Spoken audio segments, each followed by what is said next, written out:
বাংলাদেশের ক্রিকেটের রাজপুত্র সাকিব আল হাসান এবার মাঠে নামবেন অ্যান্টিগুয়া অ্যান্ড বারবুডা ফ্যালকনসের হয়ে।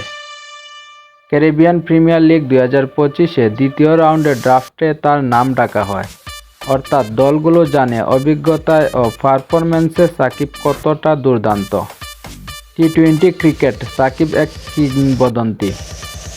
12,000-এর বেশি রান এবং 700-র বেশি উইকেট আর ম্যাচ জিতানো অলরাউন্ড পারফরম্যান্স।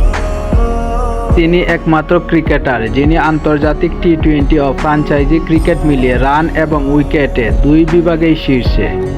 সাকিবের বল মানেই চাপ, সাকিবের ব্যাট মানেই ভরসা, আর মাঠে তার উপস্থিতি মানেই একটা দল যেন বাড়তি আত্মবিশ্বাস পায়।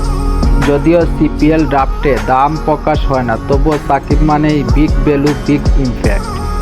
সবার চোখ এখন মাঠের দিকে। সাকিব কি পারবেন সিপিএলে 2025-এ নিজের জাদু দেখাতে?